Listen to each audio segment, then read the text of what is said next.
Welcome back to my channel. ನಾನು ನಿಮ್ಮ ಪ್ರೀತಿಯ ಚೈತ್ರ ಅರ್ಧೇವಾಡಿಗ ಮಾತಾಡ್ತಾ ಇರೋದು ಬ್ಯೂಟಿ ಕೋರ್ಸ್ನ ಡೇ 2ಗೆ ಸ್ವಾಗತ. ಇವತ್ತಿನ ವಿಡಿಯೋದಲ್ಲಿ ನಾವು ನೋಡೋಣ how to do a facial. ನೀವು ಮನೆಯಲ್ಲೇ ಫೇಶಿಯಲ್ ಮಾಡ್ಕೋಬಹುದು. ಬ್ಯೂಟಿ ಪಾರ್ಲರ್ನಲ್ಲಿ ಮಾಡುವಂತಹ ಫೇಶಿಯಲ್ ಏನಿಲ್ಲ, ಫೇಶಿಯಲ್ಗೆ ಕೆಲವೊಂದಷ್ಟು ಸ್ಟೆಪ್ಸ್ಗಳಿದ್ದಾವೆ. ಅದನ್ನೆಲ್ಲ ನೋಡಿಕೊಂಡು ನೀವು ಅದರ ಪ್ರಕಾರವಾಗಿ ಮಾಡಬೇಕಾಗ್ತದೆ. ಬಿಕಾಸ್ ಸ್ಟೆಪ್ಸ್ ಅನ್ನೋದು ಇರೋದೇ ಹಾಗೆ ಅಲ್ವಾ. ಫಸ್ಟ್ ಸ್ಟೆಪ್ ಏನಪ್ಪ ಅಂತ ಹೇಳಿದರೆ ಕ್ಲೆನ್ಸಿಂಗ್ ಅಂತ ಹೇಳಿದರೆ ಏನಿಲ್ಲ, ಜಸ್ಟ್ ನಿಮ್ಮ ಫೇಸ್ನಲ್ಲಿ ಇರುವಂತಹ ಡರ್ಟ್ ಆಗಿರ್ಬೋದು, ಡಸ್ಟ್ ಆಗಿರ್ಬೋದು, ಅದನ್ನೆಲ್ಲ ರಿಮೂವ್ ಮಾಡುವಂತಹದ್ದು. ಸೊ ಇದನ್ನು ಮಾಡಲಿಕ್ಕೆ ನೀವು ಫೇಶಿಯಲ್ ಕ್ಲೆನ್ಸರನ್ನು ಕೂಡ ಬಳಸಬಹುದು. ಅದಿಲ್ಲ ಅಂತ ಹೇಳಿದರೆ ಮನೆಯಲ್ಲೇ ಮಾಡ್ಕೊಳ್ಬೇಕು ಅಂತ ಹೇಳಿದರೆ ರಾ ಮಿಲ್ಕ್ ಅಂತ ತಗೊಳ್ಬೇಕು. ರಾ ಮಿಲ್ಕ್ ಅಂತ ಹೇಳಿದರೆ ನಾವು ಕಾಯಿಸುವ ಮುಂಚೆ ಇರುವಂತಹ ಮಿಲ್ಕಿಗೆ ನಾವು ರಾ ಮಿಲ್ಕ್ ಅಂತ ಹೇಳ್ತೇವೆ. ಕಾಯಿಸಿದ ಮೇಲೆ ಅದು ಕಾಯಿಸಿದ ಮಿಲ್ಕ್ ಆಯಿತು. ಸೊ ಈಗ ಆ ಮಿಲ್ಕನ್ನು ನೀವು ಫೇಸ್ಗೆ ಅಪ್ಲೈ ಮಾಡ್ಕೊಳ್ಬೇಕಾಗ್ತದೆ. ಸೊ ಅಪ್ಲೈ ಮಾಡ್ಕೊಂಡು ಆದಮೇಲೆ ಈ ರೀತಿಯಾಗಿ ಸರ್ಕಲ್ ಆಗಿ ಉಜ್ಕೊಳ್ಬೇಕಾಗ್ತದೆ. ಸರ್ಕಲ್ ವೈಸ್ ನಿಮ್ಮ ಹೆಡ್ ಫೇಸಿಗಾಗಿರಬಹುದು, ನೆಕ್ಕಿಗಾಗಿರಬಹುದು ಚೆನ್ನಾಗಿ ಮಸಾಜ್ ಮಾಡ್ಕೊಳ್ಳಿ. ಸೊ 2-3 ಮಿನಿಟ್ಸ್ ಆದಮೇಲೆ ನೀವು ಕಾಟನ್ನಿಂದ ಕ್ಲೀನ್ ಮಾಡ್ಕೊಳ್ಬಹುದು. ಇಲ್ಲ ಅಂತ ಹೇಳಿದರೆ ಆಚೆ ಬಿಸಿಯೂ ಅಲ್ಲದ ಈಚೆ ಕೋಲ್ಡು ಅಲ್ಲದ ನಾರ್ಮಲ್ ವಾಟರ್ನಲ್ಲಿ ಚೆನ್ನಾಗಿ ಮುಖ ತೊಳ್ಕೊಳ್ಬಹುದು. ಇದು ಫಸ್ಟ್ ಸ್ಟೆಪ್ ಆದರೆ ಇನ್ನು ಸೆಕೆಂಡ್ ಸ್ಟೆಪ್ ಏನಪ್ಪ ಅಂತ ಹೇಳಿದರೆ ಸ್ಕ್ರಬ್ಬಿಂಗ್. ಶುಗರ್ ಅಥವಾ ಹನಿಯನ್ನು ಆ್ಯಡ್ ಮಾಡಿಕೊಂಡು ನಿಮ್ಮ ಈ ಭಾಗಕ್ಕಾಗಿರಬಹುದು, ಚಿನ್ನಿಗಾಗಿರಬಹುದು, ನೋಸಿಗಾಗಿರಬಹುದು ಅಪ್ಲೈ ಮಾಡ್ಕೋಬಹುದು. ಸ್ಕ್ರಬ್ಬಿಂಗ್ ಮಾಡ್ಕೊಳ್ಳೋದ್ರಿಂದಾಗಿ ನಿಮ್ಮ ಡೆಡ್ ಸ್ಕಿನ್ ಆಗಿರಬಹುದು, ಬ್ಲ್ಯಾಕ್ ಹೆಡ್ಸ್ ಆಗಿರ್ಬೋದು ಎಲ್ಲ ರಿಮೂವ್ ಆಗ್ತದೆ.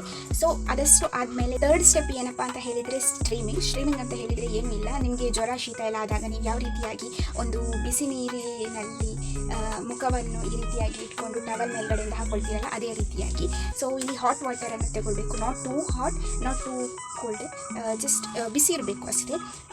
ಬಿಸಿ ನೀರಿನ ಹತ್ತಿರ ಮುಖವನ್ನು ಇಡೋದ್ರಿಂದಾಗಿ ನಿಮ್ಮ ಸ್ಕಿನ್ನ ಪೋರ್ಸ್ ಓಪನ್ ಆಗ್ತದೆ. ಸೊ ಮೇಲ್ಗಡೆಯಿಂದ ಒಂದು ಟವಲ್ ಹಾಕೊಳ್ಳಿ. 5 to 7 ಮಿನಿಟ್ಸ್ವರೆಗೆ ಇದನ್ನು ಮಾಡಿ. ಅದಾದಮೇಲೆ ನೆಕ್ಸ್ಟ್ ಸ್ಟೆಪ್ ಏನಪ್ಪ ಅಂತ ಹೇಳಿದರೆ ಬ್ಲ್ಯಾಕ್ ಹೆಡ್ ರಿಮೂವಲ್. ಒಂದು ಟೂಲ್ ಸಿಗ್ತದೆ ಬ್ಲ್ಯಾಕ್ ಹೆಡ್ ರಿಮೂವಲ್ಗೆ, ಒಂದು ಟೂಲ್, ಅದನ್ನು ಯೂಸ್ ಮಾಡಿಕೊಂಡು ನೀವು ಇದನ್ನು ಮಾಡ್ಕೋಬಹುದು. So dark circles, dark heads ಎಲ್ಲ ರಿಮೂವ್ ಮಾಡ್ಕೊಳ್ಬಹುದು. ಇದು ಆಪ್ಷನಲ್ ಆಗಿರ್ತದೆ. ಸೊ ಯೂಸ್ ಮಾಡ್ಕೊಳ್ಳುವಾಗ ತುಂಬ ಜಾಗ್ರತೆಯಿಂದ ಮಾಡಿಕೊಡಿ, ಆಯಿತಾ. ನೆಕ್ಸ್ಟ್ ಸ್ಟೆಪ್ ಏನಪ್ಪ ಅಂತ ಹೇಳಿದರೆ ಮಸಾಜ್ ಕ್ರೀಮ್. ಬೇರೆ ಬೇರೆ ಸ್ಕಿನ್ ಟೈಪ್ನವರಿಗೆ ಬೇರೆ ಬೇರೆ ರೀತಿಯ ಕ್ರೀಮ್ಸ್ಗಳು ಸಿಗ್ತದೆ. ಸೊ ಅದನ್ನು ನೀವು ರಿಸರ್ಚ್ ಮಾಡಿ ಅದಾದಮೇಲೆ ನಿಮ್ಮ ಸ್ಕಿನ್ಗೆ ಅಪ್ಲೈ ಮಾಡಿ. ನಾನು ನಿಮಗೆ ಹೋದ ವಿಡಿಯೋದಲ್ಲಿ ಹೇಳಿದ್ದೇನೆ ಸ್ಕಿನ್ ಟೈಪ್ಸ್ಗಳನ್ನು. ಸೊ ಅದನ್ನು ನೋಡಿಕೊಂಡು ನೀವು ಚೆಕ್ ಮಾಡ್ಕೊಳ್ಳಿ ನಿಮ್ಮ ಸ್ಕಿನ್ ಯಾವ ಟೈಪ್ ಇದ್ದು ಅಂತ ಹೇಳಿ. ಫಾರ್ ಎಕ್ಸಾಂಪಲ್ ನನ್ನ ಸ್ಕಿನ್ ಕಾಂಬಿನೇಷನ್ ಟೈಪ್ ಇದು. ಸೊ ಕಾಂಬಿನೇಷನ್ ಸ್ಕಿನ್ ಇರೋದ್ರಿಂದಾಗಿ ಟೀ ಝೋನಲ್ಲಿ ಆಯಿಲಿ ಇರ್ತದೆ ಆ್ಯಂಡ್ ಇಲ್ಲಿ ನಾರ್ಮಲ್ ಆಗಿದೆ ನನ್ನದು ಸ್ಕಿನ್. ಸೊ ನಾನು ಯೂಸ್ ಮಾಡಬೇಕಾದ್ರೆ ಕಾಂಬಿನೇಷನ್ ಸ್ಕಿನ್ನಿಗೆ ಯಾವ ಪ್ರಾಡಕ್ಟ್ ಯೂಸ್ ಮಾಡ್ಬೋದು ಅದೇ ಪ್ರಾಡಕ್ಟನ್ನು ಯೂಸ್ ಮಾಡಬೇಕಾಗ್ತದೆ. ಅಪ್ಲೈ ಮಾಡ್ಕೊಳ್ಳುವಾಗ ಡೌನ್ವರ್ಡ್ ಆಗಿ ಅಪ್ಲೈ ಮಾಡ್ಕೊಳಕ್ಕೆ ಹೋಗಬೇಡಿ, ಯಾವಾಗಲೂ ಅಪ್ವರ್ಡ್ ಸರ್ಕಲನ್ನೇ ಮಾಡಿ. ಬಿಕಾಸ್ ಬ್ಲಡ್ ಸರ್ಕ್ಯುಲೇಷನ್ಸಿಗೆ ಆಗಿರ್ಬೋದು, ಫೇಶಿಯಲ್ ಮಸಾಜಿಗೆಲ್ಲ ಇದು ಯೂಸ್ಫುಲ್. ಸೊ ಯಾವತ್ತೂ ಹೀಗೆ ಮಾಡಬೇಡಿ, ವಯಸ್ಸಾದಾಗ ಬೇಗ ಸುಕ್ಕುಗಟ್ಟುತ್ತದೆ. ಅವಾಯ್ಡ್ ಮಾಡಲಿಕ್ಕೆ ನೀವು ಹೆಚ್ಚಾಗಿ ಈ ರೀತಿಯಾಗಿ ಮಾಡ್ತಾ ಹೋಗಿ. ಸೊ ಸ್ಟೆಪ್ ಏನಪ್ಪ ಅಂತ ಹೇಳಿದರೆ ಫೇಸ್ ಪ್ಯಾಕ್. ಒಂದೊಂದು ಸ್ಕಿನ್ ಟೈಪಿಗೆ ಒಂದೊಂದು ರೀತಿಯ ಫೇಸ್ ಪ್ಯಾಕ್ಗಳು ವರ್ಕ್ ಆಗ್ತದೆ. ಫಾರ್ ಎಕ್ಸಾಂಪಲ್ ಕಾಂಬಿನೇಷನ್ ಸ್ಕಿನ್ನಿಗೆ ಮಿಲ್ತಾನ್ ಮಿಟ್ಟಿ ಆ್ಯಂಡ್ ರೋಸ್ ವಾಟರನ್ನು ಮಿಕ್ಸ್ ಮಾಡಿ ಹಚ್ಕೊಳ್ಳೋದ್ರಿಂದ, ಫೇಸ್ ಪ್ಯಾಕ್ ಮಾಡ್ಕೊಳ್ಳೋದ್ರಿಂದ ಕಾಂಬಿನೇಷನ್ ಸ್ಕಿನ್ನಿಗೆ ಬೆನಿಫಿಟ್ ಆಗ್ತದೆ. ಹಾಗೆಯೇ ಹೋಮ್ ರೆಮಿಡಿಗಳು ಕೂಡ ಇದೆ. ಅರಿಶಿಣ ಆಗಿರಬಹುದು, ಕಡಲೆ ಹಿಟ್ಟಾಗಿರಬಹುದು, ಹಾಗೆಯೇ ಮುಂತಾದವುಗಳನ್ನು ಸೇರಿಸಿ ಒಂದು ಪ್ಯಾಕ್ ಮಾಡ್ತಾರೆ. ಅದನ್ನು ನಾನು ನಿಮಗೆ ಮುಂದಿನ ವಿಡಿಯೋದಲ್ಲಿ ಹೇಳ್ತೇನೆ. ನಾವು ಯಾವುದೇ ಫೇಸ್ ಮಾಸ್ಕನ್ನು ಹಾಕ್ಕೊಂಡು ಆದಮೇಲೆ ನಾವು ಅದನ್ನು 15 to 20 ಮಿನಿಟ್ಸ್ ಹಾಗೆ ಬಿಡಬೇಕಾಗ್ತದೆ. ಸೊ ಅದಾದಮೇಲೆ ಕೋಲ್ಡ್ ವಾಟರಲ್ಲಿ ಮುಖವನ್ನು ತೊಳ್ಕೊಳ್ಬೇಕು. ಇದರಿಂದಾಗಿ ಸ್ಕಿನ್ನ ಪೋರ್ಸ್ ಕ್ಲೋಸ್ ಆಗ್ತದೆ. ನೆಕ್ಸ್ಟ್ ಸ್ಟೆಪ್ ಟೋನರ್ ಅಥವಾ ರೋಸ್ ವಾಟರನ್ನು ಬಳಸ್ಬೋದು. ಕಾಟನ್ನಲ್ಲಿ ರೋಸ್ ವಾಟರ್ ಅಥವಾ ಟೋನರನ್ನು ಹಾಕಿ ಜಸ್ಟ್ ಅಪ್ಲೈ ಮಾಡ್ತಾ ಹೋಗಿ. ಇದರಿಂದ ಸ್ಕಿನ್ ಸ್ವಲ್ಪ ಟೈಟ್ ಆಗ್ತಾ ಬರ್ತದೆ. ಕೊನೆಯ ಸ್ಟೆಪ್ ಏನಪ್ಪ ಅಂತ ಹೇಳಿದರೆ ಮಾಯ್ಶ್ಚರೈಸರ್ ಅಥವಾ ಜೆಲ್ ಹಾಕೊಳ್ಳಿ. ಫಾರ್ ಎಕ್ಸಾಂಪಲ್ ಜೆಲ್ಲಲ್ಲಿ ಅಲೋವೆರಾ ಜೆಲ್ ಸಿಗ್ತದೆ. ಸೊ ಅದನ್ನು ಅಪ್ಲೈ ಮಾಡ್ಕೊಳ್ಬಹುದು. ಇಲ್ಲ ಅಂತ ಹೇಳಿದರೆ ಮಾಯ್ಶ್ಚರೈಸರ್ ಬೇರೆ ಬೇರೆ ಸ್ಕಿನ್ ಟೈಪ್ಗೆ ಬೇರೆ ಬೇರೆ ರೀತಿಯ ಮಾಯ್ಶ್ಚರೈಸರ್ ಸಿಗ್ತದೆ. ಸೊ ಅದನ್ನು ಯೂಸ್ ಮಾಡ್ಕೊಳ್ಬಹುದು. ಅದನ್ನು ಸಾಫ್ಟಾಗಿ ರಿಲ್ಯಾಕ್ಸ್ ಆಗಿ ಹಚ್ಚಿಕೊಳ್ಳಿ. ದೆನ್ ಇದು ನಿಮ್ಮ ಸ್ಕಿನ್ನನ್ನು ಹೈಡ್ರೇಟ್ ಆಗಿರಲಿಕ್ಕೆ ಹೆಲ್ಪ್ ಮಾಡ್ತದೆ. ಸೊ ಇದನ್ನು night and morning after makeup use ಮಾಡ್ಕೋಬಹುದು.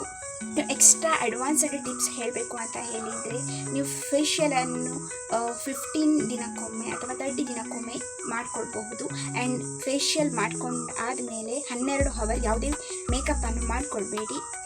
ದೆನ್ ಆ ದಿನವನ್ನು ಸ್ಪಾ ಡೇ ಅಂತಲೇ ಇಟ್ಬಿಡಿ ಅಂತಲೇ ಹೇಳ್ತೀನಿ. ಫೇಶಿಯಲನ್ನು ಮಾಡಿಕೊಳ್ಳುವ ಮುಂಚೆ ನಿಮ್ಮ ಹೇರನ್ನು ಟೈ ಮಾಡ್ಕೊಳ್ಳಿ, ಕಟ್ಟಿಕೊಳ್ಳಿ.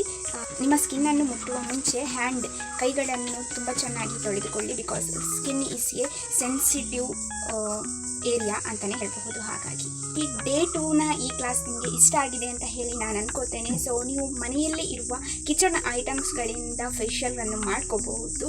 ಸೊ ಅದರ ವಿಡಿಯೋ ಬೇಕಾದರೆ ನೀವು ಕಮೆಂಟ್ ಮಾಡಿ. ಸೊ ನಾನು ನೆಕ್ಸ್ಟ್ ಬರುವ ದಿನಗಳಲ್ಲಿ ಅದರ ಬಗ್ಗೆ ವಿಡಿಯೋ ಮಾಡಿ ಹಾಕ್ತೇನೆ. ಸೊ ಈ ಡೇ 2ನಲ್ಲಿ ನೀವು ಚೆನ್ನಾಗಿ ಫೇಶಿಯಲ್ನ ಸ್ಟೆಪ್ಸ್ನ ಬಗ್ಗೆ ಕಲ್ತ್ರಿ ಅಂತ ಹೇಳಿ ಅನ್ಕೋತೇನೆ. ಮುಂದಿನ ಕ್ಲಾಸ್ನಲ್ಲಿ ಸಿಗೋಣ. Take care. Thank you. Bye bye. ಒಂದನ್ನು ಹೇಳೋದನ್ನು ಮಾತ್ರ ಮಾಡ್ತೋದೆ. ಡಿಸ್ಕ್ರಿಪ್ಷನನ್ನು ಚೆಕ್ ಮಾಡಿ, ಅಲ್ಲಿ ನಾನು ಥಿಯರಿಟಿಕಲ್ ಪಾರ್ಟ್ ಕೊಟ್ಟಿರ್ತೇನೆ. ಸೊ ಅದನ್ನು ಓದೋದ್ರಿಂದ ನಿಮಗೆ ಹೆಚ್ಚಾಗಿ ಚೆನ್ನಾಗಿ ಅರ್ಥ ಆಗ್ತದೆ ಆ್ಯಂಡ್ ತುಂಬ ಸಮಯದವರೆಗೆ ನೆನಪಿನಲ್ಲಿರ್ತದೆ. And finally thank you.